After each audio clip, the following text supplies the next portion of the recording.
Welcome to Telltale Books, and welcome to all of the new subscribers that we've gotten since I started the drive to 500.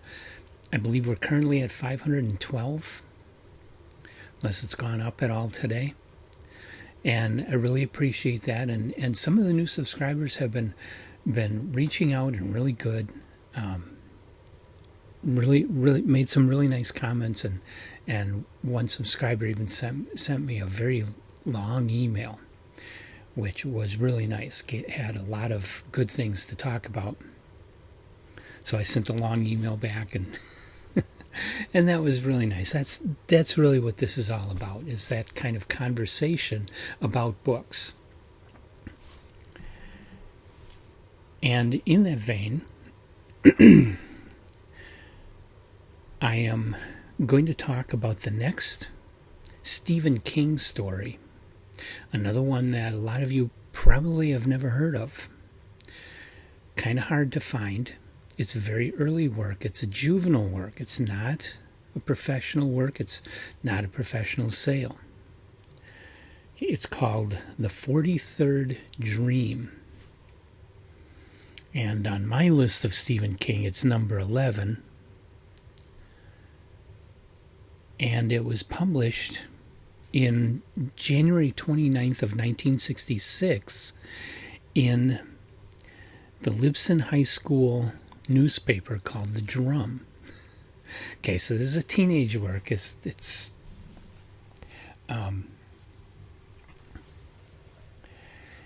actually was, if any of you remember mimeographs with the purple ink, I had to do those when I was in grade school and junior high school. We had a mimeograph machine that I had to use, and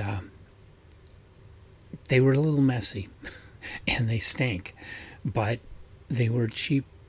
They were a cheap way of making copies before the days of photocopiers, before the days of the Xerox machines. So this Lisbon High newspaper is a mimeograph newspaper, and the only way I could get a hold of it is in this book. This is not currently in print. I had to buy this used, but it was a reasonable price. It's called the Stephen King Illustrated Companion, and it's mostly not fiction. It's mostly about King, and it's a lot of photos and drawings, and they also include a lot of facsimiles of actual documents from the past, and one of those is a facsimile of that mimeograph newspaper, The Drum, and in it is The 43rd Dream by Steve King. It's a great book. It really is. It's a wonderful book. I wish it would come back in print, because it's something that I think every Stephen King diehard fan would absolutely love to have. So, write your publishers. Tell them to print up a bunch more copies.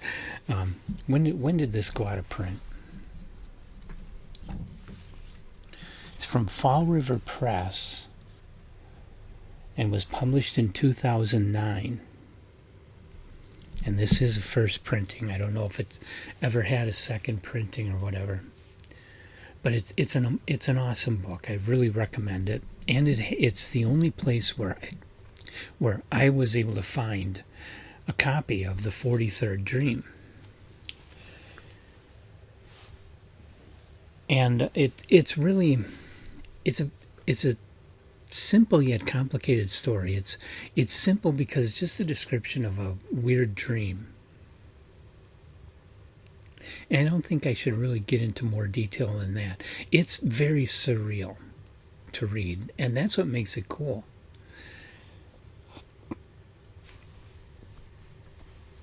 Reading this, you can tell it's not really a professional work. This isn't a mature work.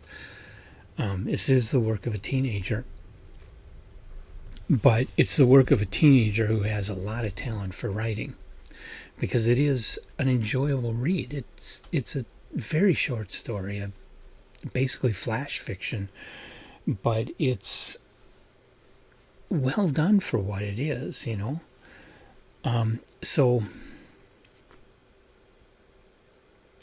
I thought it was clever. I thought it was imaginative. I thought it was fairly well written for teenage work. And it had some funny moments to it.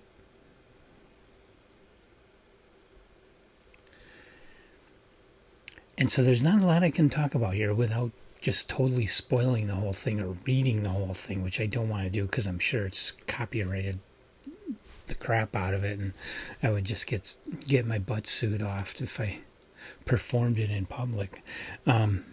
So won't do that. But I will say, if you are a diehard King fan, you should look this one up.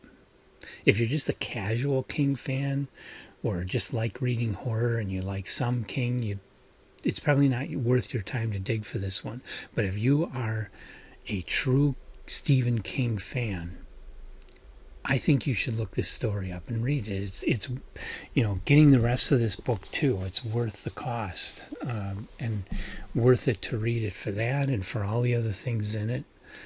It's a wonderful book. I may do a separate video talking more about the book. I haven't read that far into it yet. What I've read so far, I do recommend the book to all the really diehard Stephen King fans out there. So that's it for the 43rd Dream. That's all I can say about it without destroying it for you if you want to experience it. So my next video is going to be, I've kind of covered this one, but I didn't go into specific stories when I talked about the collection Night Shift. The story is going to be The Glass Floor from 1967, and this was published in Startling Mystery Stories, so a professional publication here. And this is one that if you get a hold of a copy of the collection Night Shift, this story is going to be in there. That'll be my next video, and that is number 12 on my list of Stephen King's works. I hope you'll join me for that and all the other great things I have coming up. Like this video, subscribe to our channel if you haven't already, and I'll keep doing these videos. Bye.